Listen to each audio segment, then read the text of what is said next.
Have you always wished you could swim like this? Well, you can. In fact, anyone can learn to swim with the grace and flow of the world's best swimmers. You don't need youth, strength, or special talent. All it takes is the total immersion method and patient, mindful practice. By swimming the TI way, you'll be able to swim long distances without tiring. Swim fast with a smooth, efficient stroke.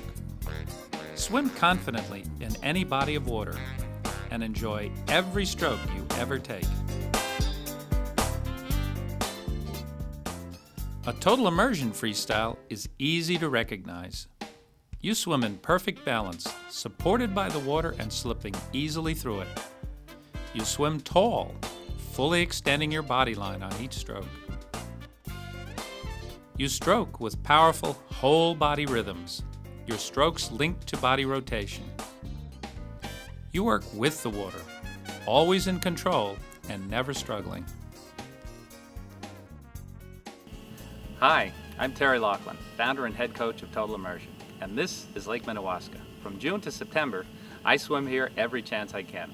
The beautiful setting and the chance to swim long distances without stopping make for a completely satisfying experience. What I love most about teaching is the chance to share experiences like that with swimmers like you. I enjoy every stroke I ever take, and I'd really like you to be able to feel that way about your swimming too. If you'd like to swim better than you ever thought possible, if you'd like to be able to swim any distance in any body of water, I promise this video will help you achieve that. So let's get started.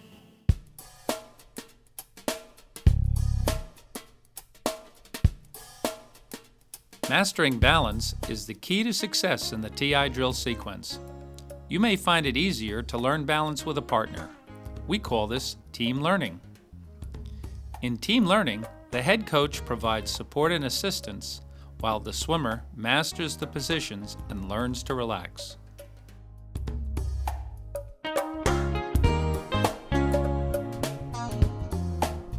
To start balance on your back, the head coach positions your head so water touches the corners of your goggles and your face is parallel to the surface. We call this hiding your head. As Toby toes, Jennifer starts kicking lightly, just flicking her feet upward and ruffling the surface. Listen to your kick. Quieter is more effective and more relaxing. When Susie sees that Joe's kick is relaxed and streamlined, she releases him but continues leading. Her draft helps Joe maintain a light, efficient kick. Resume towing if you see any hint of struggle.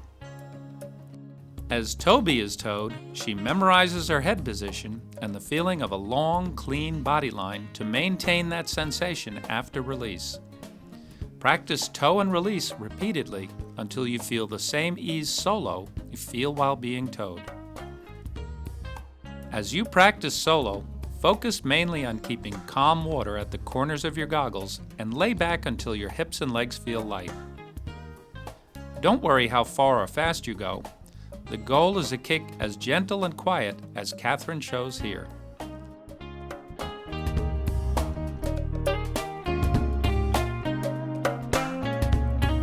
In sweet spot, balance should be even easier and your kick more effective.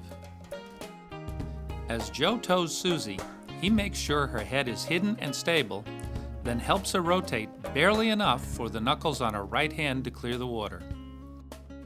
Then he watches carefully for a relaxed kick and a long, clean line from head to toes. When he sees that Susie is balanced and at ease, they repeat on her right side. When you practice solo, focus on a long, straight body line with your legs inside your body cylinder. Continue to feel as if you're being towed and slipping through the smallest possible hole in the water. When you master balance on both sides, you can practice rotating from sweet spot to sweet spot, as Terry demonstrates in the endless pool. Rotate gently and without disturbing the water.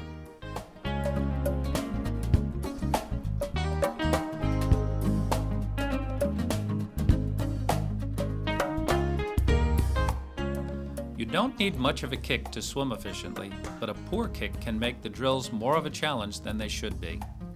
These exercises can improve your kick enough to drill smoothly. Towing helps you relax and keep your kick gentle and compact. This is far more effective than kicking harder. Try to feel the same after release as you did while being towed, even if for a short distance. This will help imprint the right habits. Patiently increase your solo drilling bit by bit. Learning to relax is far more important than kicking hard or fast.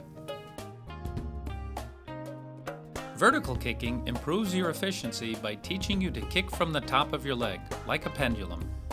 This increases propulsion and reduces drag. Stand tall and kick with a long, supple leg. Lengthen your leg from hip to toe and keep your kick compact. A tight, steady kick like Catherine's takes less energy than a wide, slower one. You can scull your outstretched hands for support as you learn the position. As your kick improves, fold your arms as Joe does. The most important role of your kick is to help rotate your body. Improve your feel for this by practicing quarter rotations every few seconds. If you feel vertical kick is helping your efficiency, it's helpful to start back balance or sweet spot with a bit of vertical kick, then lay back into position as Catherine does here.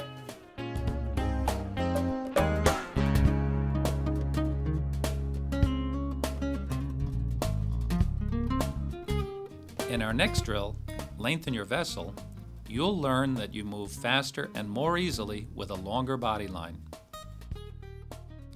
With Toby towing, Jennifer rotates to sweet spot, pauses to check her balance, then sneaks her lower arm forward, making her body line longer and more slippery. Susie checks Joe's head-spine alignment, then begins towing on his hand to emphasize the long vessel feeling. She also positions his hand just below the surface. Joe balances effortlessly because he lays back with his head hidden. He also extends his body line from fingertips to toes to slip through the smallest possible space in the water. After release, use the lightest kick to keep moving, keeping your feet inside the same space your body traveled through. Take the time to be comfortable and slippery on both sides before moving to the next drill. As Jennifer demonstrates, it's a relaxed kick and a sleek body line, not effort, that make the difference.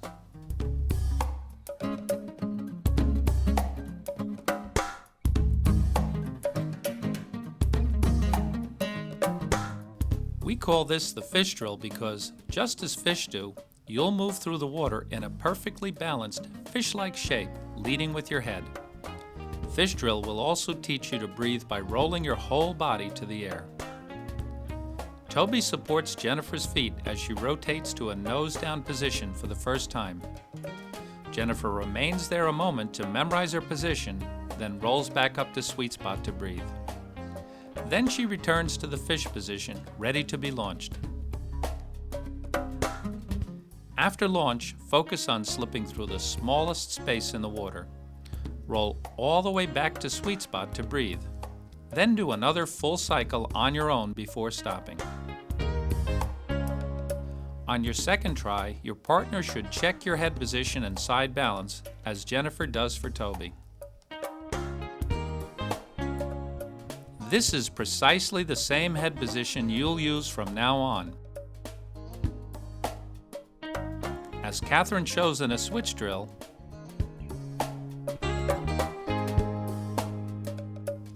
and Terry shows while swimming.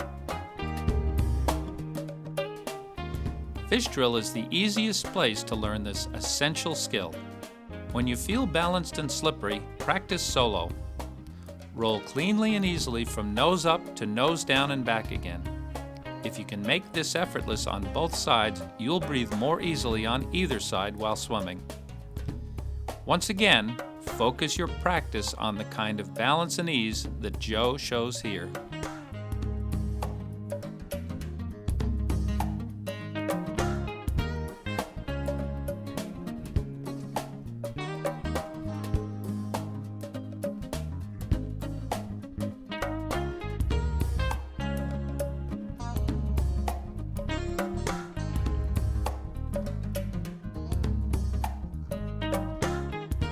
It's an easy transition from fish to our skating drill, which teaches you how balance will feel when swimming and how to stay long and balanced while breathing. Start in the fish position. Then extend your lower arm so your hand is below your head. Can you see how Jennifer's balance improves with her arm extended below her head? Also, notice that her head is right where it was in fish. To breathe, roll back to sweet spot. Stay long and sleek as you roll all the way to where you can breathe with ease. Breathe deep and slow before you return to fish position. You can also start in sweet spot. Notice how Susie draws Joe's hand down and forward to improve his balance as she launches him. Think of the line along the bottom of your body as 3 o'clock. If you balance effortlessly, like Susie, you can position your hand at 3 o'clock. Then, flex your wrists so your fingertips point down. Because Joe is quite lean with long legs, he angles his arm to 4 o'clock. Any swimmer who really struggles with balance or her kick should point her arm to 4:30 or even 5 o'clock. When swimming, you'll extend your hand to the same position you imprinted during this drill. Be patient in getting these positions right. Attention to detail will make all the difference in how comfortable you feel in advanced drills and swimming. You'll learn faster if you and a friend coach each other in practice, just as Joe helps Susie in a lap pool and Terry assists Fiona in an endless pool. Plan to practice skating drill for as long as you swim. The more you practice it, the more balanced and slippery your swimming will be.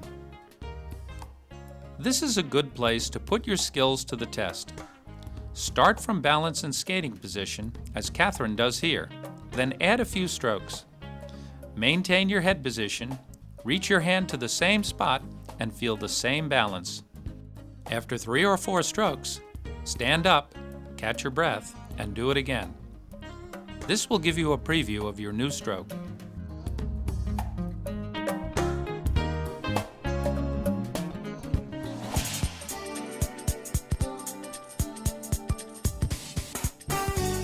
Our first lesson taught you balance and slippery positions. Underswitch drills will help you create effortless propulsion by connecting your arm stroke to the power of body roll.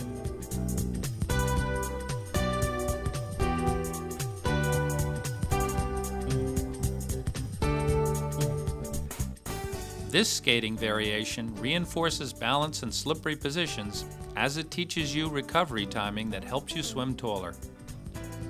After balancing in skating position, sneak your rear hand and see it under your nose.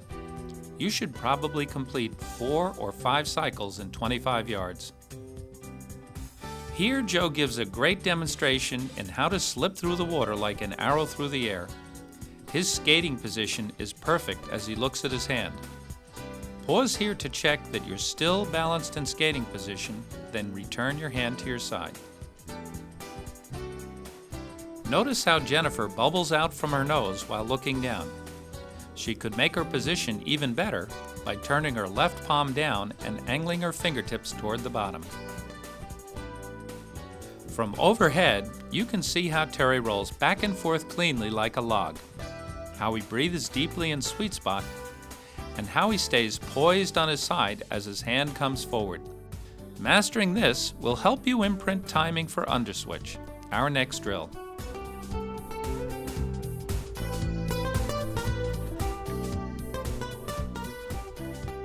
Underswitch is your first opportunity to link your arm stroke to body rotation for effortless power. It also teaches you the switch timing that helps you stay tall as you stroke. Joe stays just as slippery while switching as he was while skating. In slow motion, you can see the timing imprinted in underskate triggers the switch here. When Joe's right hand passes his head, his right hip drives down, which drives his left hand back. That's how you link the stroke to core muscle for propulsive power. Jennifer has mastered the timing. Her next skill will be to learn a firmer position for holding the water with the lead arm. Here, Ian shows you something that may happen to you. After he switches, he's still not in position to breathe. He's patient enough to keep his head in line and wait for his body to rebalance, then he can breathe. As Joe demonstrates, one way to fix that is to make your switch crisp and smooth, taking your belly button to the air. Finish right to sweet spot and you'll breathe more easily.